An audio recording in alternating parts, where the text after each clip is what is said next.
Ne wano mu Uganda waliwo awaadi nze ng'omuntu ze mbirivinga nti omulimu gwe zikola mu kyama ebintu byaffe byani akumanyi ebintu byaffe bya mwana wange somehow omuntu akeera ku makya n'aorganizing awards ng'ate naye yennyini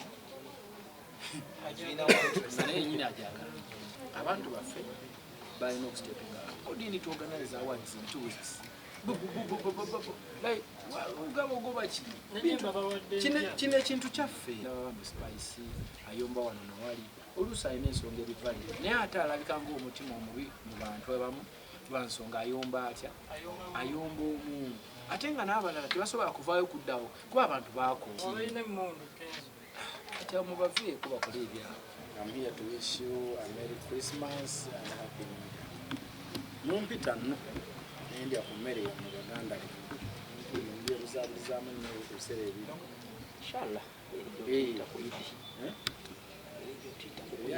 tubesasuza esasuza tekukola naye nga bamisanyusa nnyo okubalabako kimpa essanyu ly'amaanyi nnyo buli wenzijja nembayita nemujja oba nembalabako honestly I feel so good because this is a great generation of new journalists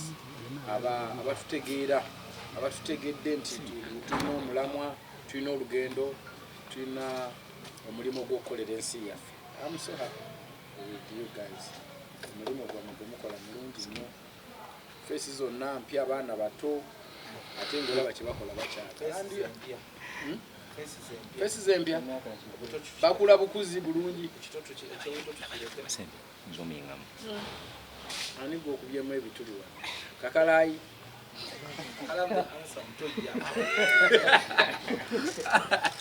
naye nga bambi kyakabinyo honest I'm so happy n'abayise wano n'abavubuka bange bano babayita ba Yuga Boys basajja baffe bawana bayimbi bato bayimbi bapya baagala kubanga basanyusa eggwanga n'amawanga amalala bajja ne bantuukirira ne bakola omukwano nange ne tubeera ba Buganda balina ekibiina kyabwe bakiyita Yuga Boys nensalawo mbayambeko etukolayo akayimba bakayita Freak Friday akayimba ako already kali ku YouTube nga njagala abasajja bano babeeyanjulire bababulire nawo oyinza okusanga akayimba ako naki kibabategekedde naki kyebaleese ku table ebaleko nnyo abatulaba ne baganda baffe bannamawulire abazze wano eno mukadde kano amanya n'eddoboozi batuyita ba Yuga Boys ojjako muganda waffe Eddy Kenzo ono gayi nange batuyita ba Yuga Boys tulina akayimba amanya amatuufu nze bampita Malinga Sulaiman nze bampita Musungi Muhammad tuli basajja basiraamu ate tuli bana Uganda so mukadde kano tuze wano eno ne muganda waffe twaniveiringa ekyetuli generally n'akayimba ketulina akapya bakayita Freak Friday kali ku channel yaffe eyaba Yuga Boys Vevo channel. You can go subscribe, comment and share. Then ekyokweteekateeka ffe tweteesetese bulungi nnyo we very set because we've been spending much time ne muganda affe ono ng'atugaidinga atudu this and the other. Yeah, we're ready to go. Tuyigirize ebintu bingi nnyo naye nga tetunatuuka omweteekateeka mwe baali muvaawo era mutandika mutya okukolagana n'omundi waffe babiyita ba Yuga Boys tuli bana Uganda tuzaalibwa wano tuli baana ba wano tukulidde wano aso tugikubidde wano buli kimu ekyaffe kye tumanyi tukitegeeredde wano. Throughout our hustle tubadde tu approachinga muganda waffe Eddy Kenzo si mulundi gumu mirundi mingi nga tuguidinga about how to go about things nga tuguidinga on how to do great music to appease the industry okitegeera. So right now zengamba tuli set 100% set tetumusinkanye by mistake.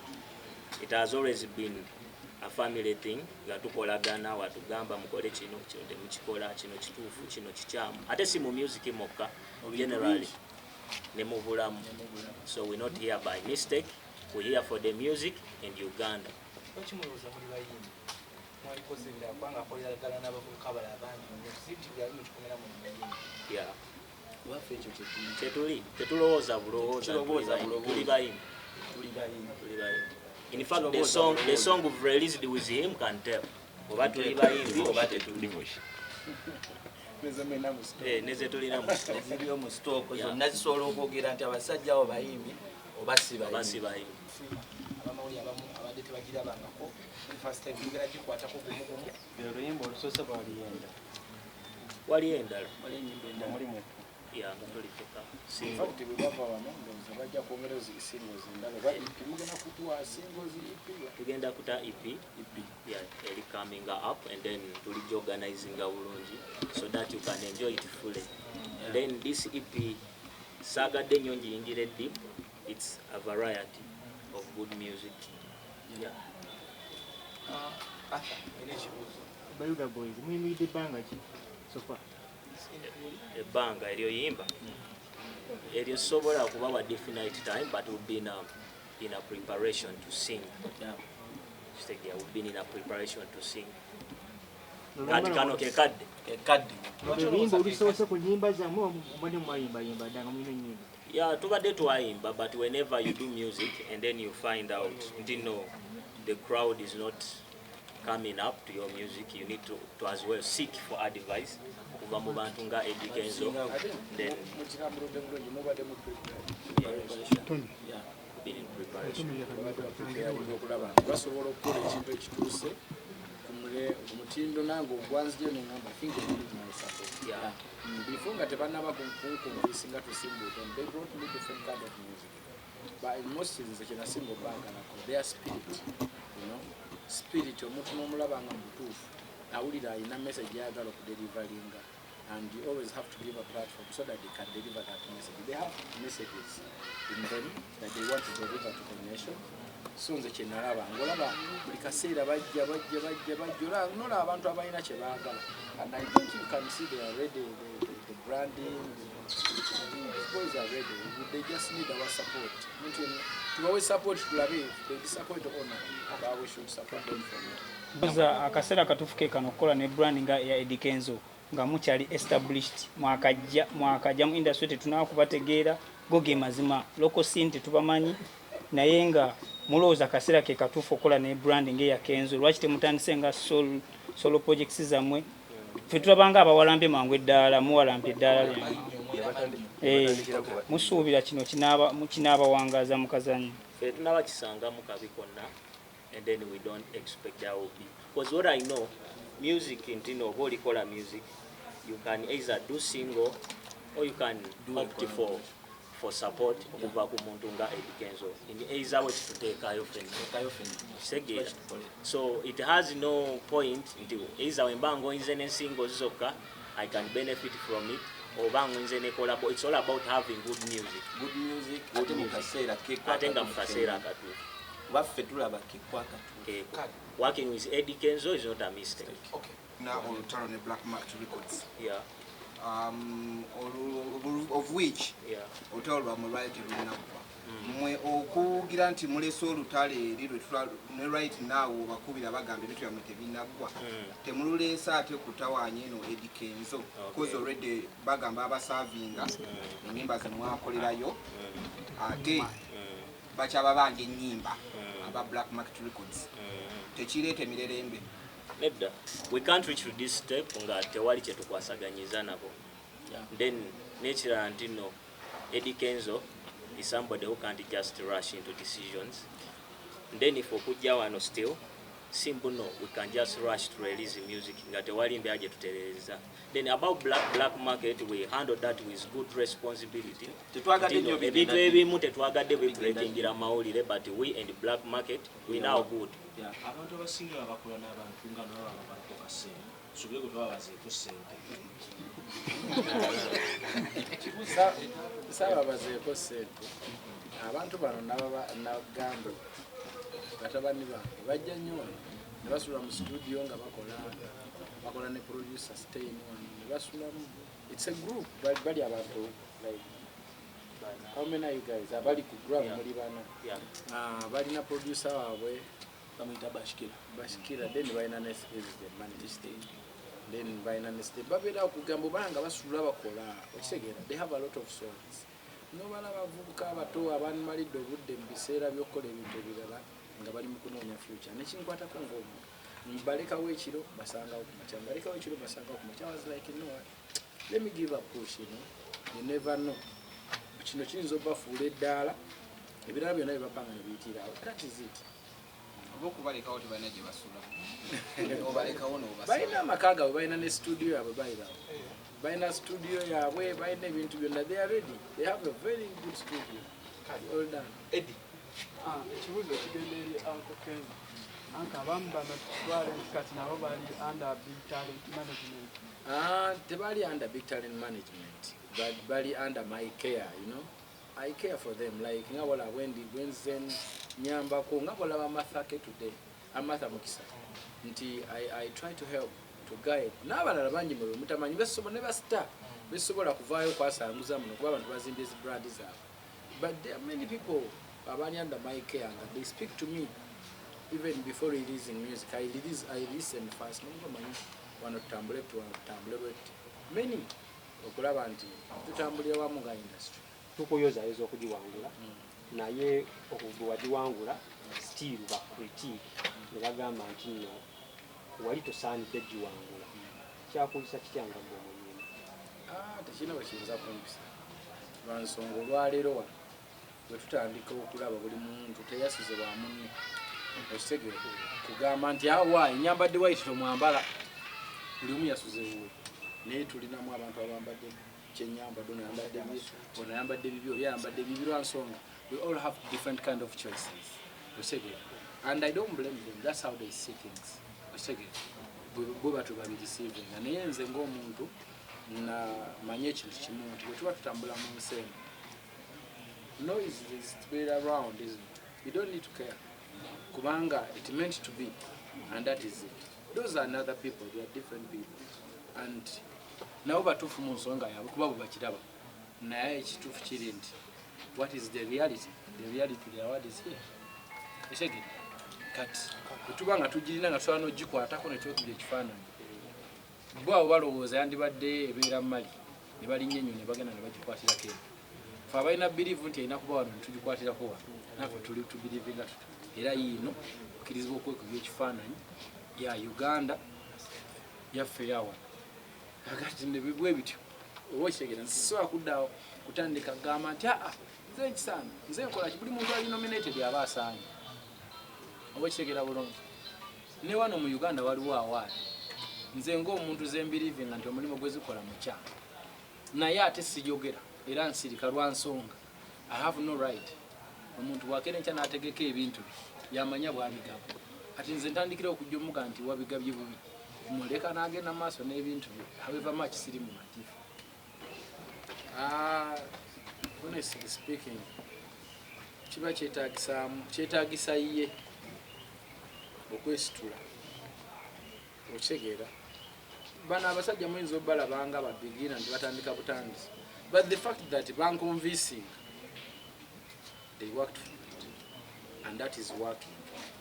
Any working is working oba okitegeera bwe olugendo muwaita okutuuka okuba nti okolera media house eyo gyokolera bantu bangi tebalumanyi naye we bakusanga bagamba abuno olunamawulire obupya naye tebamanyi wajje wayita kutuuka nti osobola okukwata kamera ki ya media lwali lugendo luki kati oyo omuntu ayagala okukola nange alina process mwalina okuyita era bw'akola ennyo n'atuuka ekiseera n'akonvinsinga aba alina kyatuusinga so they have to work besituli mpaka ffe tujja kuba recognizinga nti mwana ono yeetaaga mukono bintu byakola si biki si bibi naye yeetaaga oteekako muki omukono kuba kati olwaleero senga bano abasajja bakedde ku makya ne babaga nti bannange ffe Bayuga Boys tulinalirizinga luyimba lwaffe mujje temwandize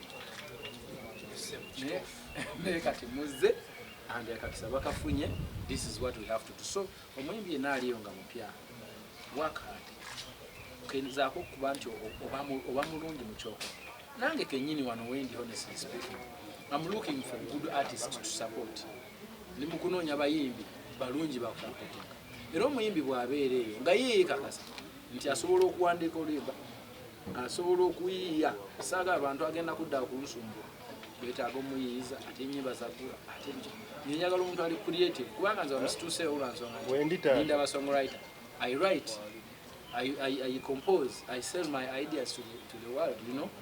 I'm looking for someone like that omuntu asobola okubanga ali music if bwoba gy'olinga eddoboozi lyo ddungi oli creative owulira nti bakuwa platform bweti osobola gikozesa kama n'abaakono obakkiriza kati laba ono musajja wa eriyo eri alina emirimu mingi gyakola naye se bukarakita ye eyamba mu industry buli muntu eno mmere ya muwogo nze fowunda sebo w'ekibiina digitale